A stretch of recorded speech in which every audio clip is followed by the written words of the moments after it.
عليكم ورحمة الله.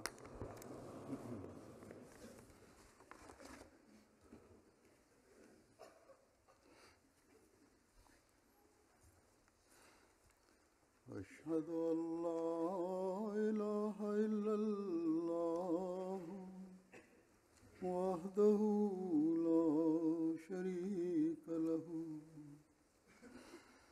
وأشهد أن محمدا عبده ورسوله أما بعد فأعوذ بالله من الشيطان الرجيم بسم الله الرحمن الرحيم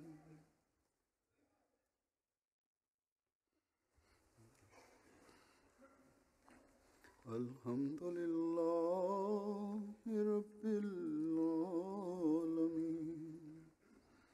الرحمن الرحيم مالك يوم الدين إياك نعبد وإياك نستعين اهدنا الصراط المستقيم صراط الذين أنعمت عليهم غير المغضوب عليهم ولا الضالين.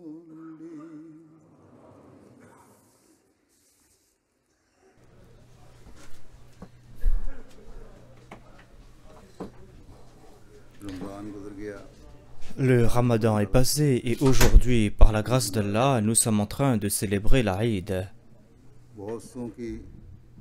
Nombre d'entre nous désirent que cette Aïd soit une Eid véritable. Et pour cela, nombre d'entre vous m'écrivent, nombre de personnes écrivent en disant « Priez pour nous ». Priez pour que nous puissions avoir une Eid véritable.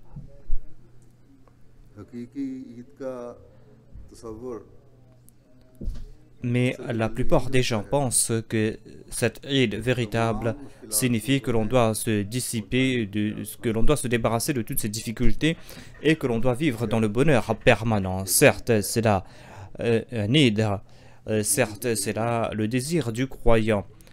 Il désire vivre dans le bonheur permanent.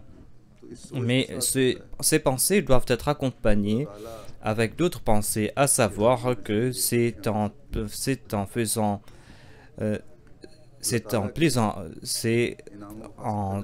Allah que l'on pourra acquérir cette Eid. Et c'est en recevant les faveurs de Dieu que l'on pourra profiter de cette Eid.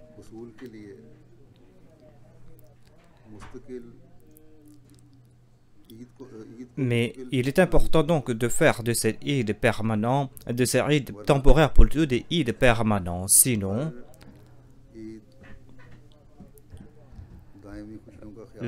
se dire que ces Eid, ces célébrations doivent être permanentes ou prier temporairement, prier pour que l'on ait des Eid permanents, eh bien cela ne va pas se faire.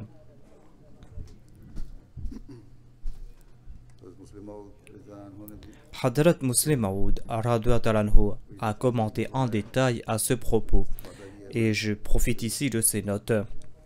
Je vais mentionner quelques incidents qu'il a évoqués.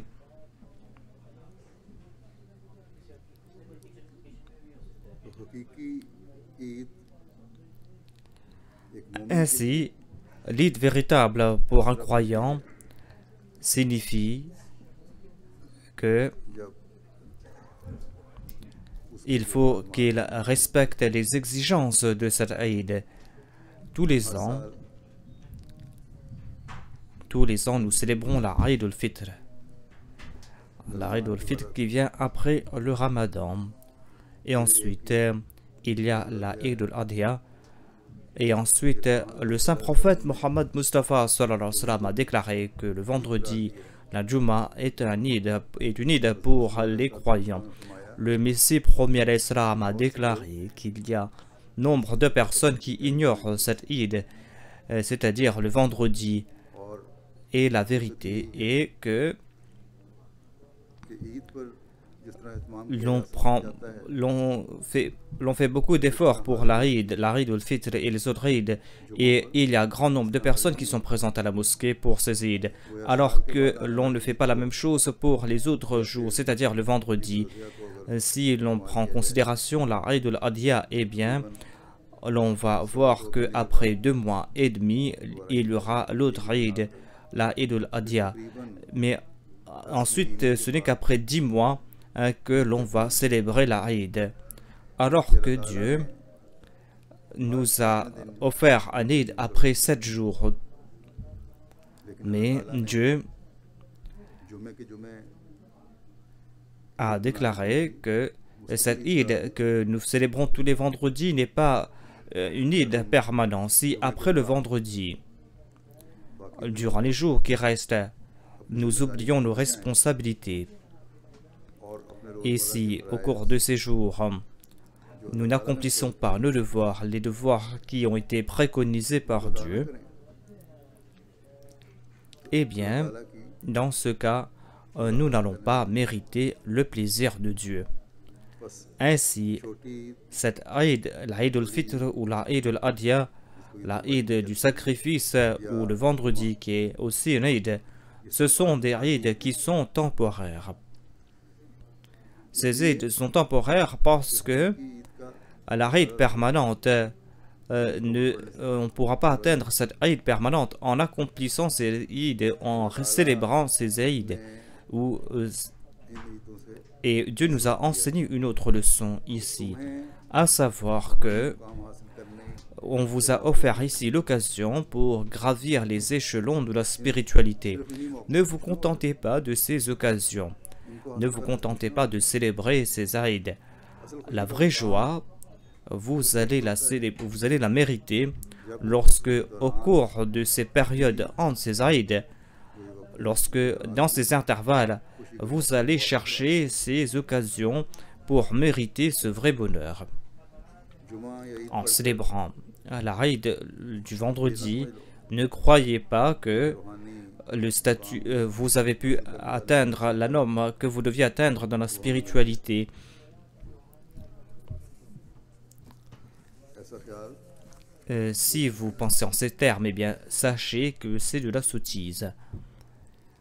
ये ऐसे ही C'est comme si, par exemple, il y a un étudiant qui, après une semaine, il oublie ses leçons, c'est-à-dire pendant le week-end, dans les pays musulmans, le jour de congé, c'est le vendredi, et माँ बाप les parents seront en colère contre lui s'il ne part pas à l'école. Il va partir à l'école. School में Et à l'école, ses professeurs, ses instituteurs seront en colère contre lui. Il sera peut-être puni par ses enseignants.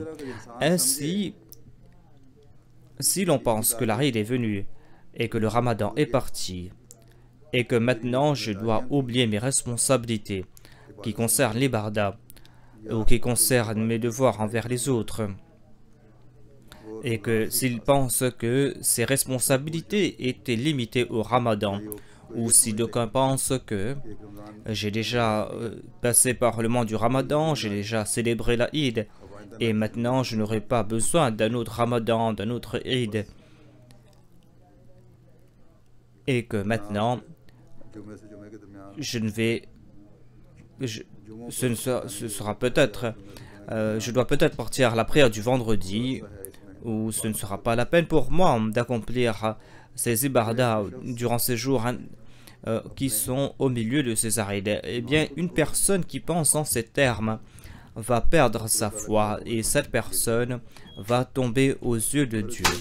Ainsi, ces Eid ne viennent pas pour que nous faisions la fête, mais cela est là pour attirer notre attention vers ce fait que ces stades spirituels sont des stades temporaires.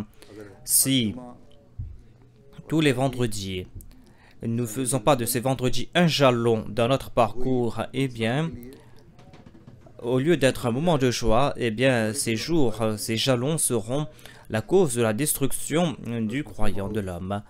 Hadrat Muslim Maud a cité l'exemple de quelqu'un. Il a déclaré qu'un Ahmadi m'a raconté cela. C'est un ancien Ahmadi qui a raconté que j'étais parti voir un ancien Ahmadi plutôt pour des contributions, pour lui encourager à contribuer dans la voie de Dieu. En dépit du fait que cette personne était riche, en entendant parler de ses contributions, il a déclaré que moi j'ai déjà payé beaucoup auparavant, j'ai déjà beaucoup contribué et je pense maintenant que ce n'est pas la peine pour moi de contribuer quelque chose.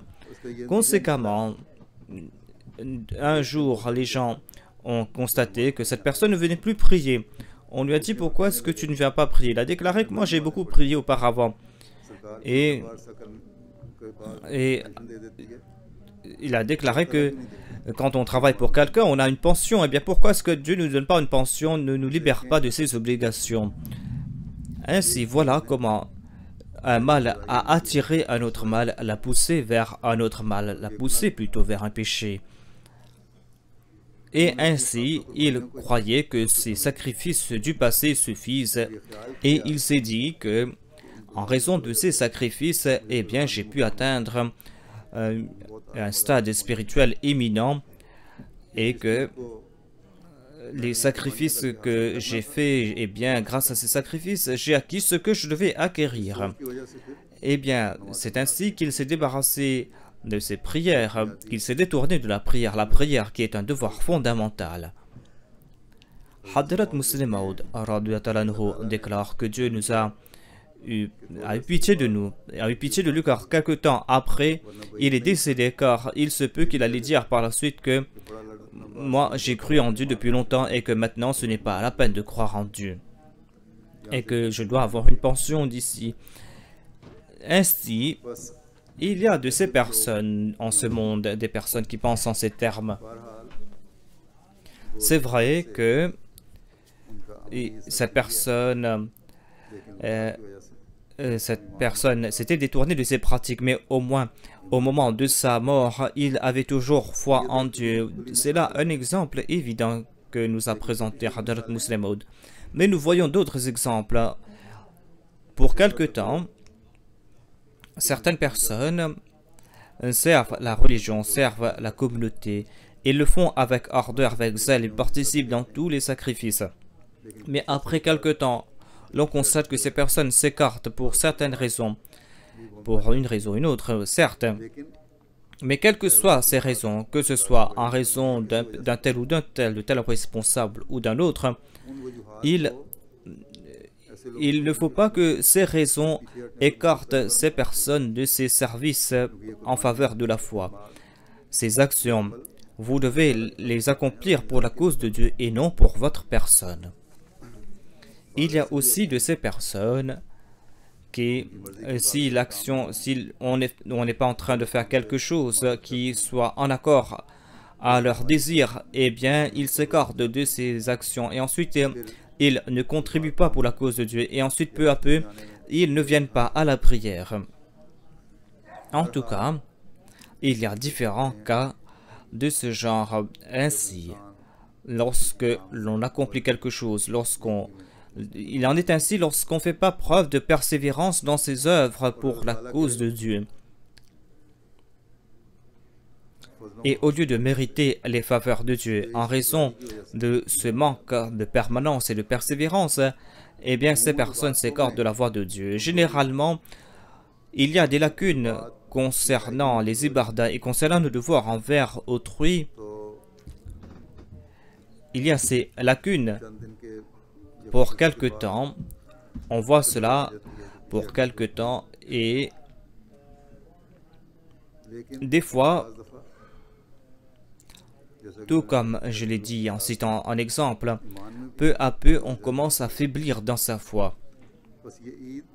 Ainsi, c'est au cours de cette Eid, nous devons faire notre analyse de conscience. Nous devons nous demander, comment est-ce que nous allons faire en sorte que ces moments de joie soient permanents? Nous devons chercher ces voies afin d'attirer les faveurs de Dieu. अल्लाह ताला Allah désire, quant à lui, que ses serviteurs qu'ils reçoivent toujours des faveurs de sa part et qu'il désire accorder d'immenses faveurs à ses serviteurs. Dieu désire, quant à lui, अपनी accorder à ses serviteurs le paradis permanent. Il désire le faire profiter en permanence de ses faveurs. Le Dieu de l'islam, Na'udhu billah, n'est pas un Dieu à propos de qui. Et d'autres religions pensent que, d'autres adeptes des autres religions pensent que ce Dieu ne pourra pas accorder un paradis permanent क्योंकि parce que ces trésors vont s'amenuiser ou parce qu'il n'y aura plus de place au paradis. इस्लाम का खुदा Le Dieu de l'islam, sachez-le, इस जहां peut accorder le paradis ici-bas sur terre et pourra accorder le paradis dans l'au-delà. Mais pour cela, il faut faire preuve de constance. Ainsi, ainsi nous devons faire des efforts pour mériter ce paradis permanent. Allah déclare dans le Saint-Coran وَأَمَّا الَّذِينَ سُعِدُوا فَفِي الْجَنَّةِ خَالِدِينَ فِيهَا مَا دَامَتِ السَّمَاوَاتُ وَالْأَرْضُ إِلَّا مَا شَاءَ رَبُّكَ عَطَاءً غَيْرَ مَجْجُوزٍ. Et वो लोग quant à ceux qui sont chanceux, ils seront dans le paradis, ils vont vivre dans le paradis. Ils vont vivre dans le paradis tant que la terre et le ciel subsisteront, सवाए उस hormis ce que désire ton Seigneur. Mais ce sera aussi une récompense qui ne tarira point. C'est un paradis qui n'arrivera jamais à sa fin. Voilà donc notre Seigneur. Notre Seigneur qui déclare que जो कुछ tout ce que je vais accorder aux gens du paradis seront des choses permanentes. Je ne vais jamais reprendre les choses que j'ai accordées aux habitants du paradis. Ces faveurs seront permanentes. अल्लाह ताला की अता ऐसी है जो अतान Allah accorde des faveurs qui sont permanentes, tout comme il a déclaré Ata'an ghayra majzouz. Allah déclare que les récompenses des gens du paradis ne tariront point, ne se termineront jamais. Ainsi donc, c'est là la Eid permanente pour le croyant. Une Eid qui prend la forme d'une récompense qui est permanente, c'est-à-dire une Eid qui va perdurer pour toujours. और यही Et c'est cette Eid qui est permanente, जो है qui est accordée aux croyants, et c'est ce paradis qui sera permanent.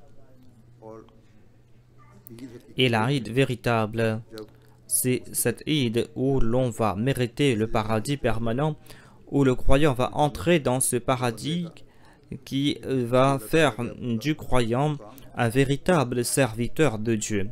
और ये जन्नत Et ce paradis, on le mérite en accomplissant des œuvres permanentes. Et quant à ces serviteurs qui, ici-bas, sur terre, अपने est en train d'abandonner ces œuvres qui ont trait à la spiritualité, celui qui abandonne ces œuvres spirituelles, celui-là va se priver de ces faveurs divines, de ce paradis. Mais il y a nombre de ces personnes, des gens de ce monde qui ne comprennent pas ce point. Parmi les musulmans en général, eh bien, sachez qu'il y a ces pires, ces fakirs, ces soi-disant saints qui pensent avoir un statut éminent बहुत से et qui ont करती हैं ont engendré des innovations et qui poussent maintenant les musulmans à croire que maintenant ils n'auront pas, ce n'est pas la peine de se tourner vers Dieu. Ces soi-disant saints pensent que maintenant ils ne doivent pas accomplir des œuvres et ils ne doivent pas accomplir des actions pieuses.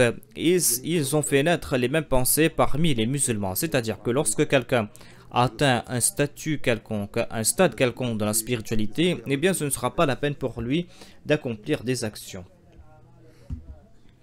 Ce ne sera pas la peine pour lui d'accomplir des actions pieuses en permanence. Lorsque le besoin se fera sentir, eh bien on va partir voir ce saint, on va partir voir ce soi-disant érudit ou mollah, on va lui demander de prier pour nous, on va lui dire de nous présenter une incantation ou un talisman quelconque et cela va suffire pour nous.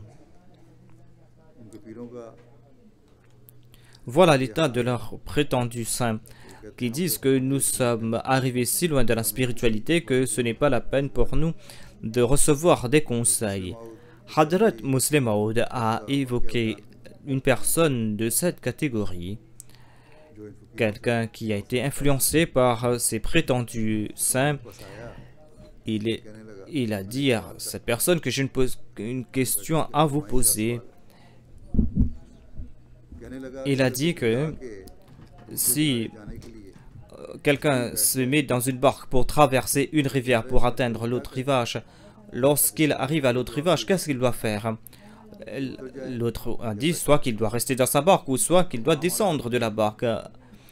Et une personne intelligente va dire que lorsqu'on a atteint l'autre rive, eh bien, l'on va devoir débarquer. Et cette personne croyait avoir posé une question très difficile à Hadrat Muslim Maud. Mais Hadrat Muslim Maud a déclaré que telle devait être ma réponse, c'est-à-dire lorsqu'on est arrivé à la rive, à l'autre rive, eh bien, on doit débarquer. Mais, के कहने पर dit Hadrat Muslim Maud, si je disais qu'il devait descendre de sa barque, eh bien, l'autre question serait que जी फिर ठीक है, अगर s'il devait descendre de sa barque, eh bien, lorsqu'on a atteint Dieu, eh bien, ce ne sera plus la peine d'accomplir d'autres ibadah. Lorsqu'il m'a posé cette question, dit Hadrat Muslim Maud, Dieu m'a fait connaître la vérité, ce qu'il voulait poser, la question véritable. Dieu m'a fait comprendre cela. Et je lui dis que कि अगर तो जिस दरिया et si sur cette barque, si cette rivière a un rive quelconque, eh bien, tu dois descendre lorsque tu es arrivé à l'autre rive. Mais si cette rivière n'a pas de rive, si c'est un fleuve qui n'a pas de rive, eh bien, si tu vas descendre de ta barque, eh bien, tu vas te noyer. आप फरमाते हैं कि मेरे Hadrat Muslim Maud a déclaré que l'autre était bouche bée face à cette réponse. Il ne savait quoi dire. Il a réfléchi pendant quelque temps et ensuite il a dit: eh bien, est-ce qu'on doit accomplir ces ibadah en permanence? Voilà donc ce qu'il voulait dire. Ainsi, cette personne a été influencée par ces prétendus fakirs et soi-disant saints, ces soi-disant chers qui pensent, qui disent que voilà, on a accompli la prière une fois, cela suffit, et que celui qui atteint Dieu, ce ne sera plus la peine pour lui de prier.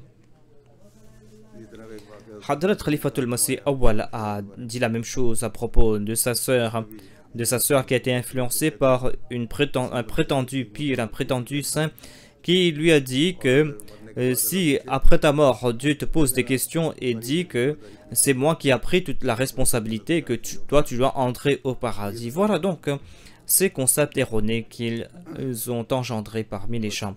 ये समझते हैं Ces personnes pensent que voilà, on a jeûné pour la cause de Dieu, pour atteindre Dieu, on a prié pour atteindre Dieu, mais et quant à celui qui a atteint Dieu, eh bien ce ne sera plus la peine pour lui de prier, d'accomplir toute autre action, et que on paye la zakat. Et ayant payé la zakat pour la cause de Dieu, eh bien ce ne sera plus la peine de payer la zakat, une fois que l'on a connu Dieu. बहरहाल इसी तरह फिर एक Il en est de même concernant les autres bonnes œuvres. C'est-à-dire que l'on accomplit ces bonnes œuvres pour la cause de Dieu, pour atteindre Dieu, et une fois qu'on a atteint Dieu, eh bien ce ne sera plus la peine d'accomplir ces œuvres. Pourquoi se mettre en difficulté en permanence alors que l'on a déjà connu Dieu? Voilà comment pensent ces gens. पर पहुंचाने के En fait, ces bonnes œuvres nous servent de monture pour atteindre ces étapes. Eh bien, lorsqu'on a atteint sa destination, pourquoi ne pas descendre de sa monture? जब घर के अंदर जाने के बजाय Pourquoi dire que lorsqu'on a atteint sa maison, que voilà, je vais m'asseoir dans la voiture, puisque ce n'est pas la peine de sortir de la voiture, puisque je suis déjà devant ma porte? बस जब मंजिल Lorsque la destination est limitée, certainement l'on doit descendre de sa monture, de son moyen de transport. Mais lorsque la destination est sans fin, là où l'on va descendre de sa monture, eh bien l'on va plonger. l'on va se noyer. Ainsi, il y a nombre de personnes qui ne sont pas des suivants des saints, mais qui sont influencés par eux.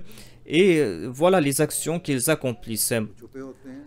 Et ce sont des pensées qu'ils cachent en leur fort intérieur, mais qui se manifestent. On voit cela grâce à leurs actions. Ces personnes prient pendant quelque temps et pensent que maintenant ce n'est plus la peine de prier. Ces personnes jeûnent pendant quelques jours et pensent que maintenant ce n'est plus la peine de jeûner. Ces personnes font de l'aumône pendant quelques jours et pensent par la suite que ce n'est plus la peine de faire de l'aumône. Parce que, pense-t-il, nous avons fait beaucoup d'aumônes. Mais ces gens ne pensent pas en ces termes lorsqu'il est question de ce monde. C'est-à-dire que nous avons beaucoup mangé, ce n'est plus la peine de manger. Nous avons beaucoup bu, maintenant ce n'est plus la peine de boire, de prendre de l'eau, de boire de jus ou de faire autre chose pour se maintenir en vie. Nous avons porté des vêtements pendant quelque temps. Ils ne disent pas par la suite que maintenant nous avons porté ces vêtements. Maintenant ce n'est plus la peine de porter des vêtements, qu'ils fassent chaud ou froid. Si on va penser en ces termes, eh bien, soit que l'on va commettre des crimes contre sa propre personne, ou soit que leurs parents vont croire que ces personnes sont fous, sont frappés de folie, et on va les interner dans des asiles psychiatriques. Ainsi, afin de... Toute personne fait des efforts pour se maintenir en vie, toute personne respire pour se maintenir en vie, mais l'on ne fait pas les mêmes efforts concernant l'âme. On dit que voilà, on a assez fait, ce n'est plus la peine. Et ou dans d'autres cas, on commence à devenir paresseux. On n'oublie pas de manger, on n'oublie pas de partir travailler, et on n'oublie pas de porter des vêtements avant de partir travailler. Mais on oublie nos responsabilités. On oublie ces responsabilités et quand on évoque le paradis de Dieu, le paradis dans lequel ces personnes croient, ces personnes disent que voilà, nous devons atteindre Dieu, nous voulons connaître Dieu, nous voulons avoir Dieu et recevoir les faveurs de Dieu. Mais pour avoir ces faveurs, ces personnes ne s'acquittent pas de leurs devoirs, de leurs responsabilités. Ainsi, tout comme l'on doit subvenir à ses besoins physiques et matériels, de même, l'on doit subvenir à ses besoins spirituels, l'on doit consommer ces mets spirituels que sont les prières, le jeûne, l'aumône. Toutes ces actions sont nécessaires pour la vie spirituelle. Et il en est de même concernant les autres préceptes de la charia. Ce sont des exigences permanentes de la spiritualité. Certaines personnes pensent, après avoir vu des rêves qui se sont réalisés, que maintenant nous avons une relation directe avec Dieu. Ce ne sera pas la peine pour nous de s'acquitter de nos devoirs envers Dieu ou envers les créatures de Dieu. Ce ne sera plus la peine de prêter allégeance au califat. Ce ne sera plus la peine de suivre, de respecter l'Islam et Jamaat. De telles personnes se noient spirituellement et ces personnes perdent tout. En fin de compte, dans leur orgueil, ces personnes pensent que nous avons atteint un stade éminent dans la spiritualité. Ces personnes pensent que ces arides permanentes, temporaires sont des arides permanentes, alors que l'aride permanente, on va la mériter dans l'au-delà. Ou cette ride, on va la célébrer lorsque on va mourir ici pour la cause de Dieu. C'est-à-dire lorsque l'on a passé chaque instant, lorsqu'on était prêt à passer chaque instant de sa vie pour la cause de Dieu, ou lorsque ces actions permanentes font partie de sa vie. Ainsi, nous devons comprendre que ces actions pieuses ne sont pas des châtiments, ne sont pas des punitions. Toutes ces actions sont nécessaires pour se maintenir sainement, pour maintenir une vie spirituelle saine. Un lutteur qui renforce son corps essaye de consommer de bons mets. De même pour la vie spirituelle, il faut que l'on consomme ou des aliments qui sont spirituellement sains, c'est-à-dire que l'on doit accomplir ces actions qui sont préconisées par Dieu. En aucune situation l'on doit mettre de côté ces actions pieuses. Généralement, l'on constate que le jour de la Eid, l'on doit prier davantage le jour de la Eid, parce que le jour de la Eid, au lieu de 5 prières, on doit accomplir 6 prières. On doit écouter ce sermon aussi, le sermon de la Eid. Ainsi, la Eid islamique, la Eid de l'islam, et cette Eid spirituelle n'est pas le fait d'abandonner ses actions, mais c'est d'accomplir davantage ses actions pieuses, ses bonnes œuvres. Et l'on va aussi accomplir ces actions en permanence dans le paradis, dans l'au-delà. Et là-bas, ces faveurs seront permanentes. Là-bas aussi, l'on va devoir travailler, l'on va devoir agir. Mais on va faire ce que Dieu désire. Dans la sourate Yasin, on trouve mention de cela. Il est dit « Inna ashab al-jannati al-yawma fi shughlin fakihin » ou fakihun. Les gens du paradis seront joyeux en accomplissant ses œuvres au paradis, c'est-à-dire ils vont se consacrer au souvenir de Dieu. Le souvenir de Dieu est une autre tâche qui leur a été confiée.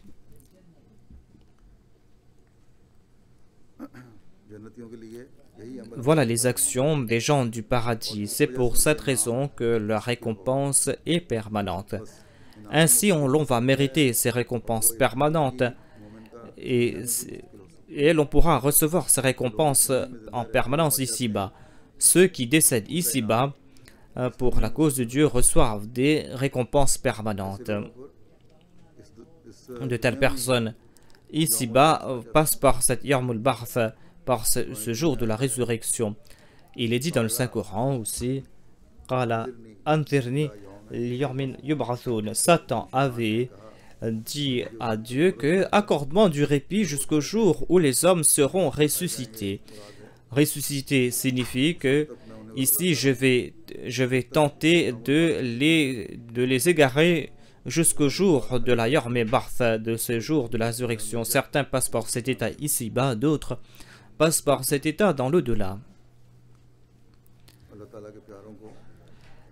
Dieu se manifeste à ses serviteurs ici-bas.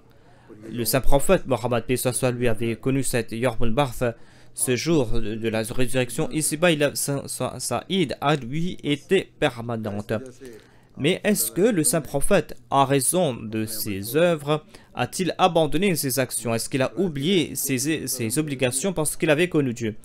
Au contraire, il n'a cessé d'accomplir des prières surrogatoires. Au contraire, chacune, il ne cessait d'accomplir davantage de jour en jour.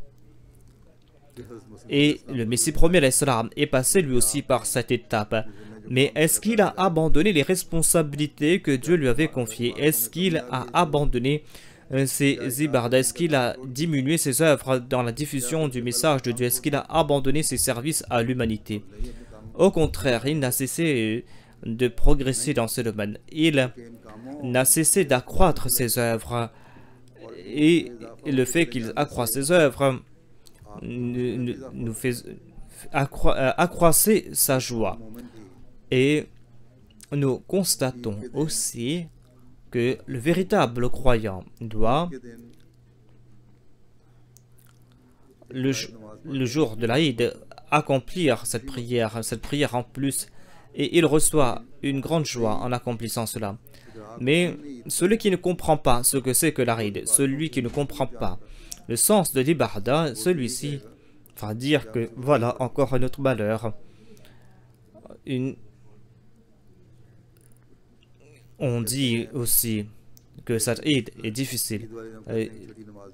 Ils vont dire que voilà, auparavant on priait 5 fois par jour, maintenant le jour de la Eid, on va devoir prier encore une fois. Nous avons porté de beaux vêtements, nous sommes partis d'un départ, nous sommes partis faire la fête, cela suffit pour nous, pense-t-il. Ainsi, ces personnes qui ne passent pas par cet état de Yarmul Yubrathun, ces personnes considèrent ces actions comme autant de fardeaux. Dans le monde ici-bas, nous constatons que celui qui aime sa profession, qu'il soit médecin, qu'il soit ingénieur, ou qu'il soit tout autre professionnel. Matin et soir, il va travailler, il est content de travailler. Il en tire un grand plaisir. Et il y a certains qui, en plus de travailler, sont contents de faire en plus pour leur profession. Et il y a nos médecins qui établissent des camps ici et bas. Ils sont contents, ces médecins, de servir parce qu'ils veulent travailler davantage, servir davantage l'humanité. Il y a nos ingénieurs, par exemple, qui, en Afrique, il y a certains jeunes qui travaillent pendant 18 heures temps et ils sont contents d'œuvrer pour la cause de Dieu. Et lorsqu'ils ont terminé, ils retournent pour leur profession. S'ils n'étaient pas prêts, s'ils n'étaient pas joyeux, ils n'auraient pas accompli ces actions. Ainsi, la vraie joie, c'est que l'homme ne doit pas se fatiguer, l'homme doit accomplir ses actions en permanence, doit travailler matin et soir, et il ne doit pas considérer cela comme un fardeau. Au contraire, il doit être content. Et certainement, de telles personnes sont contentes, de telles personnes sont très joyeuses. Ces personnes sont très contentes d'avoir pu servir l'humanité. Voilà donc le principe fondamental. C'est-à-dire, il faut ressentir cette joie, cette tranquillité en soi, cette béatitude, et l'on va ressentir cela en accomplissant ses œuvres lorsqu'on va travailler avec joie. S'il n'y a pas en soi cette tranquillité, cette joie, eh bien, toute action que l'on va accomplir sera un fardeau. Le saint prophète Mohammed paix soit lui avait déclaré que la foi iman signifie la joie du cœur. C'est-à-dire que la vraie foi, la vraie iman naît de cette joie qui sort de son cœur. Ainsi, la vraie Eid, nous allons la célébrer lorsque l'on sera content d'accomplir ses actions et lorsqu'on ne va pas considérer ces actions comme des fardeaux et lorsque l'on va accomplir ces actions en permanence. Ces sacrifices pour la cause de Dieu, ces sacrifices pour la cause d'autrui, ces sacrifices pour la cause de la Jamaat, tous ces sacrifices font naître en lui une grande joie. Ce sont autant de moyens pour lui d'être joyeux. Et il ne considère pas cela comme des difficultés. Lorsqu'on passe par cette étape, eh bien c'est là que l'on arrive à vivre dans cette Eid permanente. Sinon, sans cela, sachez-le, ces Eid, ces célébrations seront temporaires. Les compagnons du saint prophète Mohammed lui ont consenti à de grands sacrifices. Ils ont consenti à ces sacrifices pendant une longue période. Il y avait un compagnon du saint prophète Mohammed qui, à l'âge de 12 ou 13 ans, avait accepté l'islam. Il était fils unique et il était très aimé de ses parents. Mais en ayant accepté l'islam, ses parents, qui étaient des ennemis de l'islam, ont commencé à le maltraiter. À l'heure de la prière, à l'heure du repas plutôt, sa mère lui jetait le pain au visage comme s'il donnait de quoi à manger à un animal. Et il pensait que voilà, si je plaçais cela dans une assiette, eh bien, cette assiette sera sale et impure ou souillée. Voilà donc comment on a traité cet enfant. Et voilà comment agissent les gens là-bas au Pakistan à propos des Ahmadis. Ainsi donc, je parlais à propos de ce compagnon. Ce compagnon était ferme dans sa foi. Étant ferme dans sa foi, eh bien, ses parents l'ont expulsé de la maison. Ils ont dit que si tu veux retourner à la maison, eh bien, tu dois répudier le saint prophète Mohammed, que ce soit lui, tu dois cesser de partir le rencontrer. En raison de la fermeté de sa foi, il avait abandonné la maison de ses parents, mais il n'a jamais abandonné le saint prophète et il est parti peut-être vers l'Abyssinie. Après plusieurs années, il est retourné chez lui et sa mère lui a dit que je veux te rencontrer. Il était tout jeune, tout enfant lorsqu'il était parti. Il s'était séparé de ses parents alors tout jeune. Et il était resté plusieurs années à l'extérieur.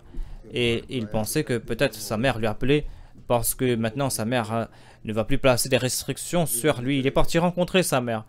Sa mère lui a serré avec grand amour dans ses bras et lui a dit: oh mon fils, j'espère maintenant que tu ne vas plus voir ce sahabi, c'est-à-dire le saint prophète Mohammed sallallahu alayhi wa sallam. कि उनके पास नहीं जाओगे।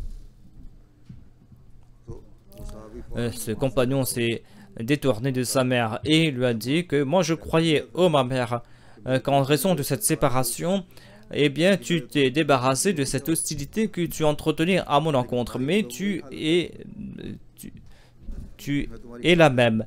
Pour ta cause, je ne pourrai pas abandonner le saint prophète Mohammed paix soit lui. Et ensuite, il a abandonné sa mère et n'a plus revu sa mère. Ainsi, la vraie Eid, c'est cet état où il y a, où l'on tire plaisir dans ses actions. On tire plaisir dans ses sacrifices et on est prêt à passer par tout type de feu pour ces sacrifices. Et que l'on ne pense même pas à abandonner ses actions, l'on ne pense même pas à abandonner ses œuvres. ये मुकाम Lorsqu'un peuple, lorsqu'un individu passe par cet état, lorsqu'il a atteint ce stade, ce peuple ou cet individu, cette personne ou ce peuple a atteint la ride véritable, cette personne atteint ses objectifs ici-bas. इस हकीकी ईद की हालत Ainsi, le Messie promis l'Islam est venu engendrer cette Eid véritable. C'est cette Eid qu'il désirait voir en nous, afin que nous n'abandonnions pas ses actions en considérant ses bonnes œuvres comme des fardeaux et que nous n'abandonnions pas toute autre œuvre. Il y a nombre d'entre nous, par la grâce de Dieu, qui comprennent cet esprit quand il est question des ibadah. Eh bien, ces personnes s'acquittent de leur devoir envers l'ibadah. Ces personnes font de leur mieux afin de plaire à Dieu. Mais généralement, au sein de la Jamaat, on n'est pas assez vigilant à ce propos.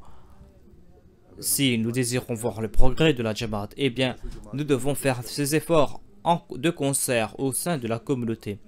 Après la Eid, il faut maintenir cette ardeur que nous avions au cours du Ramadan à propos des ibadah.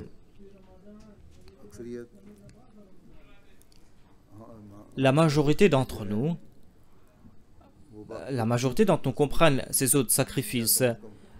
Même si l'on ne comprend pas le sens du sacrifice, eh bien, l'on consent ces sacrifices, en particulier les sacrifices financiers.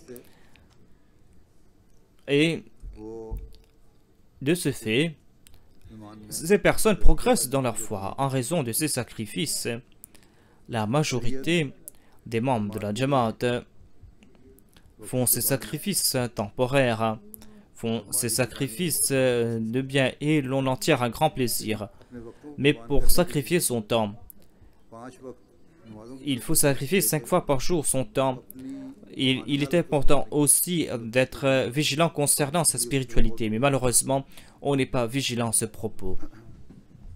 ताकि Et il est important d'agir en ce sens, afin que nous soyons parmi ces gens du paradis qui passent leur temps dans le souvenir de Dieu, dont le matin et le soir sont Eid. अल्लाह ताला इस Qu'Allah nous en accorde la possibilité à nous tous. मैंने J'ai évoqué les sacrifices financiers, mais जान की कुर्बानी sachez aussi que les membres de la Jamaat ne lésinent pas non plus concernant les sacrifices de vie.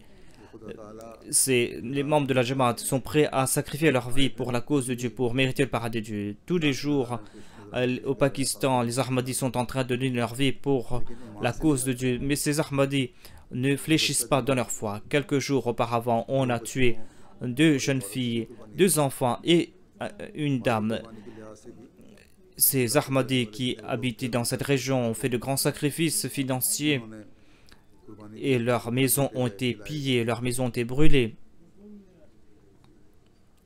और उस लिहाज से भी Et ainsi, जो toute cette région, dans tous les Ahmadis de ce quartier tout entier ont fait ces sacrifices. जान की कुर्बानी Parmi, करने वालों à propos de ceux qui donnent leur vie pour la cause de Dieu, Dieu déclare Bal ahya'un inda rabbihim yurzaqun. बल्कि वो Ils sont vivants auprès de leur Seigneur et ils reçoivent leur provision de la part de leur Seigneur. उनको तो अल्लाह ताला ने Ainsi, Dieu leur a accordé le statut de martyrs, de shahid. Ils ont atteint ce stade où ils ne cessent de grandir. Qu'Allah fasse que ces sacrifices soient permanents, l'effet de ces sacrifices soit permanent parmi leurs proches, et que nous puissions nous aussi voir cela, que la Jamaat aussi puisse voir cela. Certes, la tristesse de la séparation n'est pas une tristesse très difficile, surtout cette mère. On ne peut pas imaginer la tristesse de cette mère qui a perdu deux petites filles qui a été la cible de ces infâmes. Ce n'est pas facile de faire preuve de patience face à cette situation, surtout un jour avant l'Aïd, lorsque cette mère préparait ses enfants pour célébrer l'Aïd.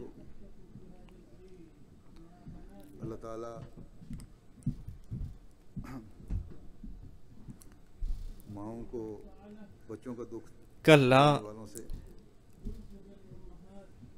attrape ces personnes qui ont attristé cette mère. Priez pour qu'Allah accorde patience et persévérance à ces familles endeuillées.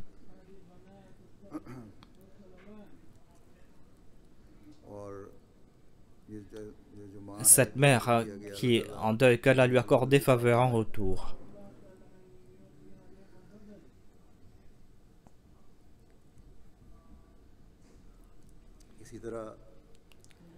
Il y a aussi des Ahmadis qui sont blessés. Priez aussi pour ces Ahmadis, pour qu'Allah leur accorde une bonne santé.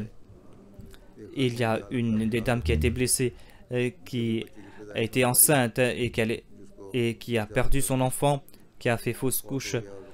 La situation de cette femme est très difficile. L'enfant était au terme de sa grossesse, ou la mère était au terme de sa grossesse.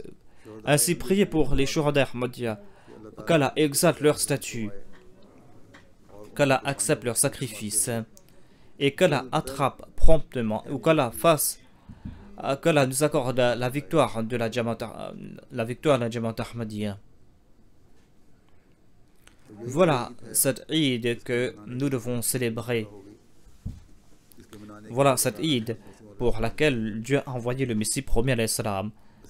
Priez aussi pour ceux qui sont emprisonnés. Priez aussi pour ceux qui font des sacrifices financiers. Qu'Allah bénisse les biens et les personnes de tous ceux qui sont en train de faire ces sacrifices. Priez aussi pour les malades, les Waqfin Zinagi. Priez pour ceux qui sont en train de travailler bénévolement pour la communauté. Souvenez-vous de ces personnes dans leur prière. Priez pour qu'Allah comble leurs besoins, qu'Allah facilite leurs tâches.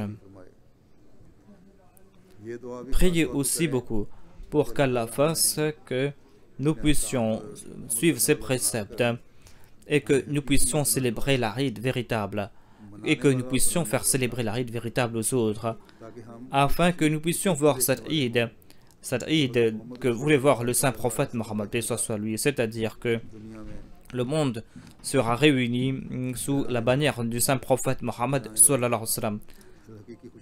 Voilà la Eid permanente. Célébrer la Eid est une action temporaire. Et faire la Eid, faire de cette Eid une Eid permanente, cela requiert des actions permanentes de la part de l'homme. Il faut être vigilant. C'est là que l'on pourra célébrer cette Eid permanente. Voilà notre objectif à nous. Voilà notre action à nous. Qu'Allah nous en accorde la possibilité à nous tous. Nous allons maintenant prier et tout comme je l'ai dit, souvenez-vous de ces points lors de vos prières. Et je m'adresse aux Ahmadis du monde entier et je vous souhaite un très bon Eid, Eid Mubarak. Qu'Allah fasse que cette Eid soit porteuse de bénédiction pour nous tous et qu'Allah dissipe toutes nos tristesses, qu'Allah nous fasse voir des jours de joie permanente.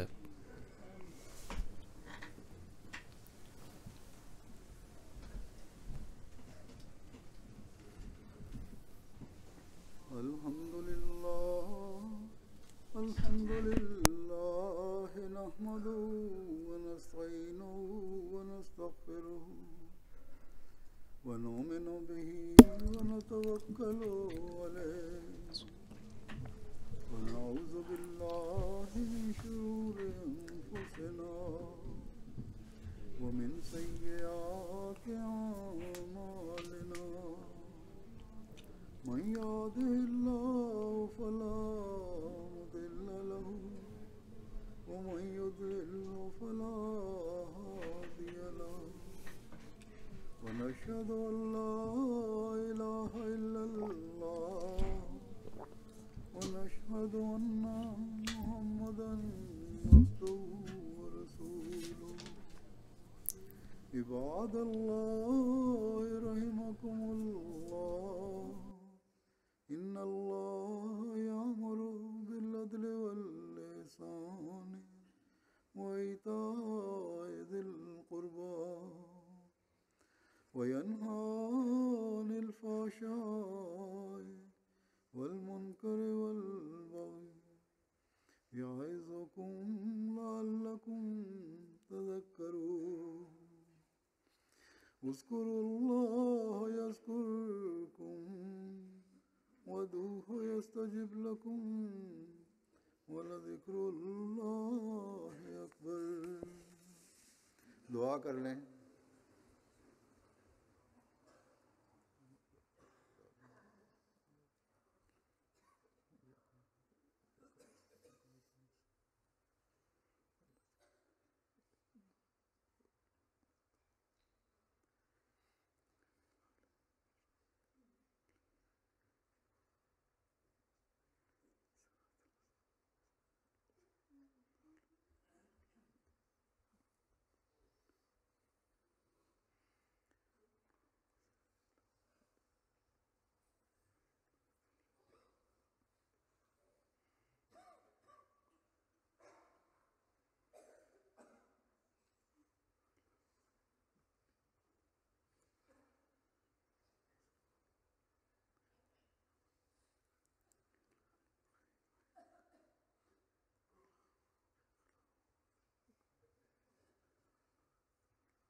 आमीन। अस्सलाम वालेकुम रहमतुल्लाह।